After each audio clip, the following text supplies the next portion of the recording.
New Jersey Governor Phil Murphy is calling on a Jersey City Board of Education member to resign. This after she wrote a Facebook post describing Jewish people as, quote, brutes in the wake of last week's mass shooting. Joan Terrell Page's post also questions whether the shooters had a point to make in targeting Jews. The post was removed from Facebook, but it was preserved in screenshots throughout social media. Page wrote in part, quote, "Where was all this faith and hope when black homeowners were threatened, intimidated, and harassed by I want to buy your house brutes of the Jewish community?"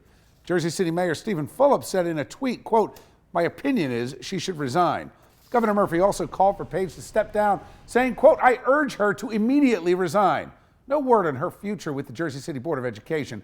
Page also hasn't made any comments since the post. Quick update, we did talk to the Jersey City Board of Education. They are going to hold a meeting on this issue tomorrow, and they said in a statement to Chasing News, they hope that she tenders her resignation. Let's bring back tonight's A-plus panel. Matt Rooney, who's an attorney and Republican strategist, and immigration attorney Afia Yunus. Matt, I'm gonna start with you on this. I feel like everybody's on the same page here. This is way beyond your personal space on Facebook. This is essentially defending an attack that killed a cop and 3 innocent people. Yeah, and I think the untold story here, Bill, is that it keeps happening. We've seen a spate of anti-Semitism on our campuses in this country, and this is not the first time within the last year or so we've had a major official in a blue Democrat city come out and say something was anti-Semitic. So listen, I'm all about talking about white nationalism because that's the media's topic du jour. In 2020, I want to have a serious discussion about anti-Semitism, but I'm afraid we're not going to get it because it tends to happen in places where liberals populate. Afia, how does anybody justify defending that?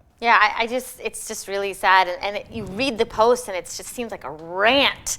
And I think she will eventually have to resign. I think her comments were uncalled for. They were anti-Semitic. And I think the problem is there was an underlying story that she was trying to tell about tensions in particular communities, but it just went completely awry. Yeah, that's an interesting point. You see gentrification. We talk about this in places like Harlem. We talk about it in Jersey City. But to defend a shooter, it's just insane. Yeah, I mean, listen, this country has been a melting pot, so we've always had these tensions between communities. But this is something darker, right? And we've seen this throughout human history. We've seen it in Europe in the 1930s, where it's not just tension, it is unbridled tension, hatred, and an animus that can very quickly turn ugly. And we did see it turn ugly in Jersey City. Are we just going to pretend that it's something that's normal and it'll pass, or are we going to confront it head on? That's what I want to see from our elected officials. Okay, thanks, guys.